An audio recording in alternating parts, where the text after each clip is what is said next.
Welcome back once again. Competitive series में आपका स्वागत है, जहां हम आपके साथ शेयर करते हैं मैथ के ढेर सारे क्वेश्चन। जिस चैप्टर में हम घुसेंगे, पहले उसके चैप्टर की जितनी भी पॉसिबिलिटी होगी एग्जाम में क्वेश्चन पूछे जाने के, और अभी तक जो पूछे गए हैं, जब तक उसको खत्म न कर ले तब तक हम दूसरे चैप्टर में नहीं घुसेंगे। जैसा कि आप जानते हैं, चाहे वो डेप्थ कितना भी हो, आपको मुश्किल लगे वो अलग बात है, लेकिन हम उसको हलवा बना के आपके सामने पेश करेंगे। उन सभी अटपटे कॉन्सेप्ट को चटपटा बना के आपके सामने पेश करेंगे। अभी हम देख रहे हैं रेशियो एंड प्रोपोर्शन, और आज जो हम कॉन्सेप्ट देखेंगे उसमें देखेंगे तीन अलग अलग कंटेनर है जिसमें दूध और पानी का मिश्रण है। ठीक है, तीन अलग अलग कंटेनर है जिसमें दूध और पानी का मिश्रण रेशियो में दिया हुआ है, अनुपात में दिया हुआ है। हम तीनों कंटेनर को एक अलग कंटेनर में खाली कर लेते हैं, तो फिर उस कंटेनर में जो पानी और दूध का रेशियो होगा वो कितना होगा वो हमें पूछा जाएगा। अगर आपने क्वेश्चन को नहीं रखना है, बिल्कुल सही बात है, लेकिन आपको टाइप याद रखने के लिए क्वेश्चन ध्यान रखना पड़ेगा कि इस टाइप के क्वेश्चन को हम कैसे सॉल्व करते हैं। ठीक है, तो आप आइए क्वेश्चन को समझिए। Three vessels each of 10 litre capacity, तीन कंटेनर है, तीन बर्तन है जिसका कैपेसिटी मतलब जिसमें कितना अटेगा, 10 लीटर अटेगा, है ना, 10 litre capacity. Contain a mixture of milk and water, तीनों वेसल में, तीनों बर्तन में पानी और दूध का मिक्सचर है। जैसे दूध बेचने वाले पानी मिला के दूध बेचते हैं ना, तो पहले वाले बर्तन में मान लो एक दहिया है दूध बेचने वाला, उसके पास तीन बर्तन लटका हुआ है मोटरसाइकिल पे। पहले वाले बर्तन में दूध और पानी का रेशियो है ना, मिल्क एंड वाटर, पहले मिल्क है फिर वाटर है, तो यहाँ रेशियो में जो होगा पहला वाला मिल्क को रिप्रेजेंट करेगा, दूसरा वाला और वाटर को। इसमें भी पहला वाला मिल्क को, दूसरा वाला वाटर को। यहाँ जो है इसमें पहला वाला मिल्क को, दूसरा वाला वाटर को। अगर यहाँ पे वाटर पहले रहता, मिल्क बाद में रहता, तो पहले वाले वाटर को रिप्रेजेंट करता, लेकिन यहाँ पहले मिल्क है तब वाटर है। मिल्क एंड वाटर का रेशियो है 2:1। पहले वाले बर्तन में मिल्क और वाटर का रेशियो 2:1। मान लो हम यहाँ पे बर्तन बना लेते, एक बर्तन ये है, एक बर्तन ये है, एक बर्तन ये है। बनाने की जरूरत नहीं है, कॉम्पिटिटिव एग्जाम की आप तैयारी कर रहे हैं, है ना, banking, railway, SSC, teaching exam या सीटेट टेस्ट, तो वहां पे कम से कम टाइम में आपको सॉल्व करना, मैं बता रहा हूं। मान लो ये बर्तन ए है, ये बर्तन बी है, ये बर्तन सी है। इसमें 2:1 के रेशियो में है, मतलब दो भाग पानी है तो दो भाग दूध है तो एक भाग पानी है। दूसरे वाले बर्तन में 3 भाग पानी है और एक भाग, सॉरी 3 भाग दूध है, एक भाग पानी है। और तीसरे वाले बर्तन में 3 भाग दूध है, 2 भाग पानी है। इसमें 3:2 है। ये मार्कर क्यों बार बार दम तोड़ रहा है ना। तो इस तरह से है। अब इसमें जो है इस तीनों का कैपेसिटी कितना है, इसका भी 10 लीटर, इसका भी 10 लीटर और इसका भी 10 लीटर। ठीक, ये रेशियो लिखा हुआ है 2:1, ये 3:1 और ये 3:2। ये आपको समझ में आया ना। 2:1 मतलब 2 पार्ट पानी तो 1 पार्ट दूध, मतलब अगर लीटर में हम मान ले तो 2 लीटर पानी है तो 1 लीटर दूध होगा। 3 लीटर पानी है तो 3 लीटर दूध है, यहाँ 2 लीटर दूध तो 1 लीटर पानी, यहाँ 3 लीटर दूध तो 1 लीटर पानी, यहाँ 3 लीटर दूध तो 2 लीटर पानी। हालांकि कैपेसिटी 10 लीटर है, फुल भरा हुआ है, रेशियो में जो दिया हुआ है, इस रेशियो का मतलब हमने समझाया।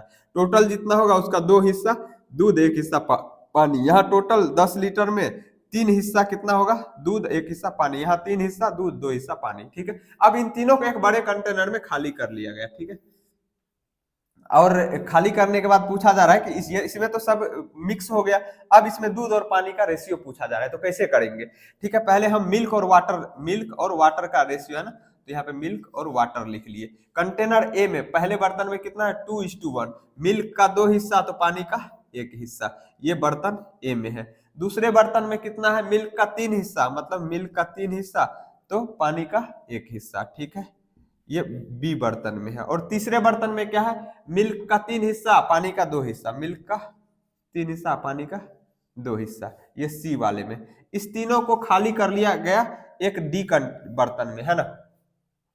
अब डी बर्तन में तो खाली किया गया, तो कह रहा है जो डी बर्तन में खाली किया है उसमें दूध और पानी का रेशियो कितना होगा। तो पहले हम इस तरह के क्वेश्चन को क्या करेंगे, पहले दूध का 2 हिस्सा, पानी का 1 हिस्सा, तो टोटल मिला के 3 हिस्सा हो गया। यहाँ दूध का 3 हिस्सा, पानी का 1 हिस्सा, टोटल मिला कितना हो गया, 4 हिस्सा, यहाँ दूध का 3 हिस्सा, पानी का 2 हिस्सा, टोटल मिला के 5 हिस्सा हो गया। ठीक है, इस तरह के क्वेश्चन को करने के लिए हम पहले इन सब को सेम करेंगे। सेम कैसे करेंगे, तो इन सब का एलसीएम ले लो और एलसीएम के बराबर हर एक टर्म को करेंगे। तो 3, 4 और 5 का एलसीएम लेंगे तो कितना हो जाएगा, 3, 4 और 5 का एलसीएम लेंगे तो कुछ भी कॉमन नहीं है, कॉमन फैक्टर नहीं है 1 के अलावा, तो डायरेक्ट गुना कर देंगे। कितना हो जाए, 4 या 12 पंच 60 है ना, 4 या 12 पंच 60, तो एलसीएम 60 आया। एलसीएम कितना हो जाएगा, डायरेक्ट गुना कर देंगे क्योंकि कॉमन फैक्टर है नहीं कुछ, तो 60। अब 60 के बराबर हम 3 को 60 के बराबर करेंगे तो कितने से मल्टीप्लाई करना पड़ेगा, तो कोई कहेगा हमें पता नहीं है कितने से करना पड़ेगा, तो 60 में 3 से डिवाइड कर दो, 3 दूनी 6, 6 0, यहाँ से एक डिजिट उतरेगा, यही लास्ट में रिमाइंडर बच जाएगा 20, मतलब 20 से इसको गुना करना पड़ेगा। अब 20 से इसको गुना करेंगे तो इसके हर एक टर्म को, रेशियो वाले को भी 20 से करना पड़ेगा, ए वाले में जो है, तो इसको भी 20 से, इसको भी 20 से। अब इसको भी हमें सेम करना पड़ेगा, यहाँ 4 है, बनाना कितना, एलसीएम के बराबर 60, कहेगा कितने से गुना करें, हमें पता नहीं है, तो इस 4 से 60 में भागा दे दो, 60 में भागा दो 4 से। ये सब चीजें आपको डायरेक्ट आना चाहिए, लेकिन समझा रहा हूं, अगर नहीं आता है तो क्या करेंगे, तो 4 का 4 बचा 2, अगला डिजिट उतरा 0, 4 5 20 है ना, तो कितने बार में लगा, 15, तो इसका मतलब हमें 15 से अगर गुना कर देते हैं इसको तो ये भी 60 बन जाएगा, तो इसको भी अब इसके हर एक टर्म को 15 से करना पड़ेगा, बी वाले कंटेनर को। अब यहाँ पे क्या है, 5 है, 5 को क्या बनाना है, 60 किससे मल्टीप्लाई करें, तो कोई कहेगा हमें पता नहीं, वैसे 12 से करना पड़ता है, लेकिन नहीं पता है तो ऐसे आप डिवाइड करो, 60 बनाना है 5 को मल्टीप्लाई करके, तो कितने से करना पड़ेगा, नहीं पता, तो 5 से 60 में डिवाइड कर दो, जितने बार में लगेगा उसी से मल्टीप्लाई करो, 5 बन जा 5 बचा 1, ये 0 उतरा, 5 2 जा 10, तो कितने से लगा, 12 से, तो 12 से इसको गुना करना पड़ेगा, 12 से इसको करेंगे तो इसके हर एक टर्म को 12 से करना पड़ेगा। ठीक है, यहां तक कोई दिक्कत नहीं है, ध्यान दो एकदम, यहां पे फुल कंसंट्रेशन रखो, अभी जो मैं बोलने जा रहा हूं, मैं ये कह रहा हूं कि अभी हमने इसको 60 कर लिया, 60 करने के लिए क्या किया मैंने, पहले सबका रेशियो लिख लिया और इसको जोड़ करके देखा कितना आ रहा है, जितना आया उसको का एलसीएम निकाला, एलसीएम के बराबर हर एक टर्म को हमने आरएचएस में जो है हर एक टर्म को किया, जिसने से मल्टीप्लाई करना पड़ा इधर उतने से ही रेशियो के हर एक टर्म को इस लाइन वाले ए वाले को किया, फिर बी वाले को और सी वाले को उसी तरीके से। अब हम जो मिला रहे हैं पहला, दूसरा और तीसरा कंटेनर, वो किस रेशियो में मिला रहे हैं ये इंपॉर्टेंट है, फाइनल आंसर के लिए ध्यान देना एकदम। हम जो कंटेनर ए बी और सी से जो मिश्रण ले रहे हैं वो किस रेशियो में ले रहे हैं, ये रेशियो नहीं दिया हुआ है, तो नहीं दिया हुआ है तो क्या करा है, 10-10 लीटर कैपेसिटी है ना ए बी और सी का, ए बी और सी का कैपेसिटी कितना है, 10 लीटर इसका, 10 लीटर इसका, 10 लीटर इसका, तीनों को हमने उड़ेल दिया है एक तीसरे कंटेनर में, 10 लीटर इसका, 10 लीटर इसका, 10 लीटर सेम ले लिया ना, पूरा ले लिया ना, 10 लीटर इसका लिया, इसका भी 10, इसका भी 10 है ना, तो रेशियो क्या बनेगा, तो इन तीनों में 10 है ना, तो 10 से डिवाइड कर दो अगर रेशियो निकालना है तो कॉमन, हाईएस्ट कॉमन फैक्टर से डिवाइड करते हैं, 10 से करेंगे, यहाँ भी एक, यहाँ भी एक, यहाँ भी एक, तो 1:1 के रेशियो में हम जो मिश्रण ले रहे हैं, तीनों कंटेनर से 1:1 के रेशियो में हम मिश्रण लेकर के इसमें मिला रहे हैं। अगर ये रेशियो अलग रहता, अगर ये रेशियो अलग रहता तो हमें फिर से यहां सेम करने के बाद यहां तक तो हमें करना ही पड़ेगा। अगर हम पहले वाले कंटेनर से हम ले रहे हैं मान लो 4:3:5, इस रेशियो में हम मिश्रण निकाल के मिला रहे हैं, तो अब जो हमारा फाइनल काम रहता यहां तक तो करना ही पड़ता, उसके बाद हमें ए वाले से 4 हिस्सा ले रहे हैं, बी वाले से 3 हिस्सा, सी वाले से 5 हिस्सा, तो कहने का मतलब ए वाले को हमें 4 से फिर से मल्टीप्लाई करना पड़ता है, इसको भी 4 से, तो इधर 4 से, इधर 4 से, फिर बी वाले को 3 से, इधर भी 3, इधर भी 3, इधर भी 3, सी वाले को 5 से, इधर भी 5, इधर भी 5, इधर भी 5 से गुना करना पड़ता। अगर अलग अलग रेशियो में निकाल रहे होते तब। अब क्वेश्चन में कहेगा कहां दिया हुआ है रेशियो, किस रेशियो में हम निकाल रहे हैं, नहीं दिया हुआ है, लेकिन कह रहा है ईच ऑफ कैपेसिटी 10 लीटर, हर एक का कैपेसिटी 10 लीटर है, कहने का मतलब पूरे को उड़ेल दिया है हमने। तो हमने पहले ये निकाल लिया कि किस रेशियो में ले रहे हैं, सेम रेशियो में। अगर इससे हम 1 लीटर ले रहे हैं तो इससे भी 1 लीटर, इससे भी 1 लीटर, इससे 5 लीटर लेंगे, इससे भी 5, इससे भी 5, ठीक है।